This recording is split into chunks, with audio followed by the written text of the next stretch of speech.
Well, welcome to the Women's March Canada podcast, making the equality of women in Canada the new norm. This is episode 62, titled Helping Girls Help the World. My name is Melissa Darrell, and I'm your host. Women's March Canada inspires, unites, and leads the charge for the advancement of women across Canada.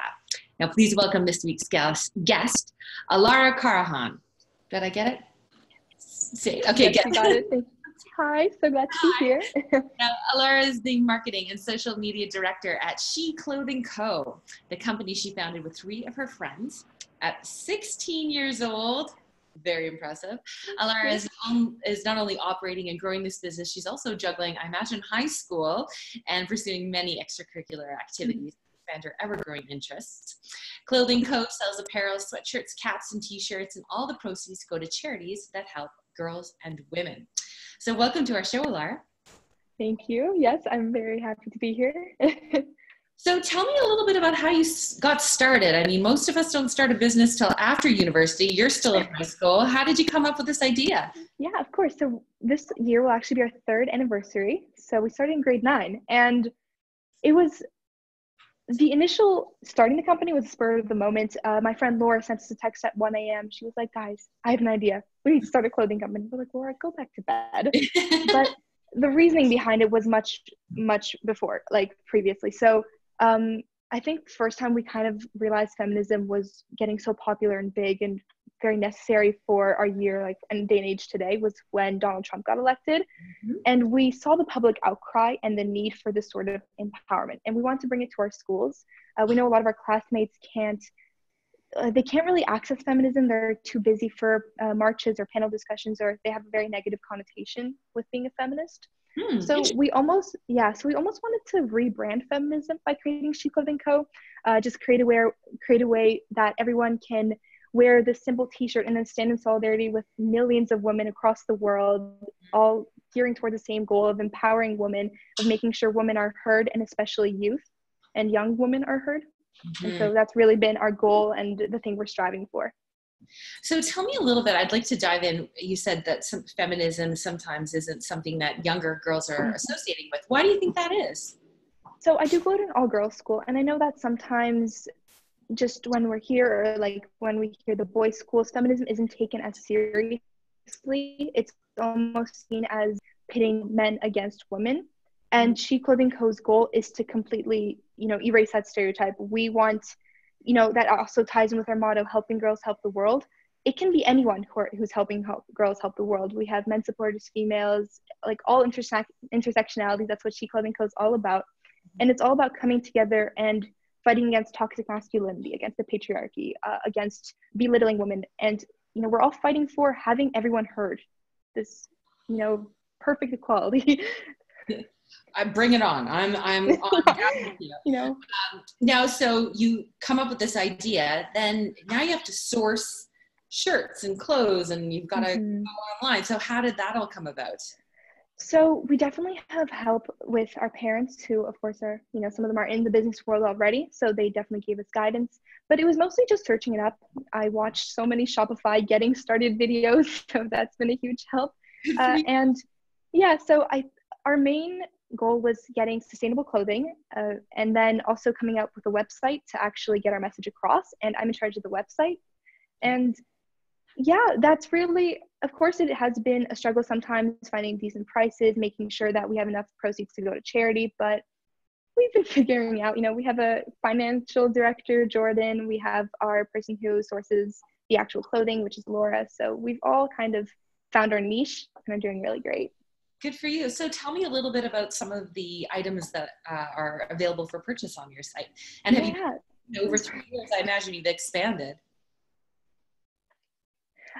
So we have been going on a basis where we get the clothing, sell it, then come up with new clothing. We have t-shirts. Right now we have the Equality Now t-shirts, and we wore that to the Women's March this year, actually, except it was negative 30 degrees, so layered on top. But we also have sweaters, which are very popular, especially our iconic pink one. And we have navy, we have black quarter zips, we have girl power hats, and we're hoping to get a new line for the spring as well. So you're in Toronto. How are you? Are you selling mostly to people within your high school? Have you expanded across Canada, the States, globally? Tell me your marketing how you've been marketing it? No, it has definitely been in Canada mostly. Toronto, sometimes we do get orders on our website that are across Canada, or, I have family in Istanbul, so they love getting the clothing as well. So we have a really odd Turkish fan base too. But we also mostly do events like fundraisers, and that's where we sell, and we partner with local Toronto charities too. So we're all about being local and coming up with those very personal connections. Excellent. So, yeah, tell me about some of these events that you're doing, and then I also I'm curious about how you found good sources, because you said you wanted to use sustainable fabrics and such. So that must have been a great learning experience. So with some of the events we sell at, we just actually sold at their Christmas party at the Canadian Women Foundation. Right. And the people there were so kind. We sold clothing. The event was all about, celebrating women again and just kind of reflecting back on a year of great advances. It was really cool being there. In terms of sourcing, at first we were actually working with Gildan, which is a very large company. They do have sustainable clothing lines, which we choose. But for this new spring line, we definitely want to choose a company that uses minimal cotton, minimal water with it. So going even more environmental, because we know how much of a pressing issue it is. Good for you. Excellent. Thank you. And so everything's available on your website. Do you want to promote your website? Yeah, of course. www.sheclothingco.ca. You can go there. If you buy over $100, it's free shipping. So. Very good, very good. Well, so tell me then, I mean, you're running a business. That's not a little bit of time, it's a lot of time. So how are you managing your studies as well as everything else? Of course, it can get stressful, and there are times when She Clothing Co., sometimes it's seasonal, which I do really want, feminism to be year-round, not just when it's needed, but when, you should be a full-time feminist almost, but especially when, there's no March going on, if there's no events, like March break, that's when we can definitely take a breather and redirect our focuses. But in school, I'm actually also, my whole school is a very, feminist school. We definitely, they're a huge support for us. And so we have a feminist club at school called Resist, Insist, Persist. And then we also have the Islam's organized panel discussions here as well, and events. So that's really cool too. Excellent. So, I mean, you've already started a business. What do you want to do when you grow up? Go into business. But yeah, it's definitely, I'm still not sure, of course, but I do definitely like the business route. I love meeting people, making these connections. Even being on here, that's something so monumental for me. So just doing this for an actual career, that sounds really good. Well, there's lots of women that'll be listening, and a lot of us probably have daughters and sons. So what kind of advice do you have for young women that are interested in not only just promoting feminism, but being socially, having a business social for good, right? When we started She Clothing Co., it was very, we were always kind of second guessing. We're like, oh, are we sure we should do this? Is it even needed? Is it going to look bad? Are people going to think, again, we're man haters? But I think the biggest advice we got, and I would give to others, is just do it. Nike right here. But we took that leap. We just started. We said, okay, let's get some designs in. Let's do this. Let's just be as honest and genuine as possible. And people started taking notice. So I think if you choose something that you're very passionate about, it doesn't have to be just the whole feminism umbrella. It can be more specific subsections. So for us, it was youth and getting involved with feminism. But once you find your hook within that and you are actually genuine, I think that, it's always going to shine through. Did you have any challenges that you came up across as you've been over the last 3 years? Tell me about them. So I think the biggest one is getting that negative stereotype away. We actually had someone create a He Clothing Co. where they copied it's crazy, but they copied our website, and it was kind of a mocking way, of course. And how did you understand? Yeah. So we understand that everyone has their opinion, except we wish that people would just read our mission statement or even see what we're doing to know that, that's completely not what we want.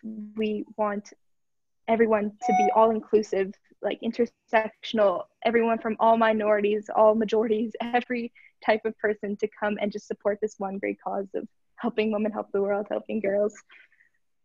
So when people do things like that, of course, it's disheartening, but you can never let it stop you. And Mhm. I think the best thing you can do is just present you like, here, this is what I'm doing. If you want to read more about it, you can see that this might be something you're even interested in. Yep. Excellent advice. And Thank you. we talk about those things. I also want to hear, what are the big wins that you've had? Yeah. I think, okay, the biggest moment for me, I walked into this coffee shop one day around Young Eglinton, and someone was wearing my sweater, the, She Clothing Co. sweater. And I was like, oh my God, like, what is going on? And, it was like her friend, she had bought it for her as a Christmas gift, and she also bought it because she wanted to donate to our charities. So seeing that kind of impact, and then after that, they, searched up She Clothing Co. They wanted to get involved. It's almost like staying so local, creating those connections, and just going places where you can connect with people over this passion you have for gender rights, for women's rights and women empowerment. That's probably the biggest win I've ever had. Very cool.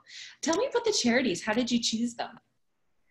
So the first charity was Girls Mentorship, and it was because Laura, who is the communications director, she already had previous knowledge with some of her friends were actually in the mentorship program. And sorry, what did you call it? What was it again? Say it again. Oh, she's a communications director. Oh no, sorry, the charity. Oh, Girls Mentorship. Girls Mentorship. Oh, okay. Yes. Cool. Go on. Mm-hmm. And so the creator, Rochelle, she was actually McGill alumni, and we found her because Toronto partnered up, and she was very focused on youth and growing young women, helping them become the best of themselves. So these mentorship programs, there's no really rigid structure. It's all about what you want out of it. So if you need more personal help, almost, the mentors can actually help you with your personal problems. If it's with school, if it's with finding something you want to do in life as a career, it's really just this guidance that you have by your side and something to fall back on, which I think everyone needs. So how much money have you been able to donate? So to Girls Mentorship, we donated $2,000 for 2 scholarships, and so the girls could use it for high school and university. Right. Mm-hmm. And then now we're actually partnered with a new charity, Jean Augustine Center. And Jean Augustine was the first African Canadian woman in Parliament. She is incredible, her backstory in politics. And we're helping them develop a coding program for young girls. Great, that's fantastic. Mm-hmm. And so this $3,000 will go into teaching coding classes, getting new equipment, computers, teachers, and we're hoping to get that done by the spring and go to our next charity too. Are you in grade 11 then? Yes. So you've got one more year of high school. Yeah. So what does this company look like in the next year then?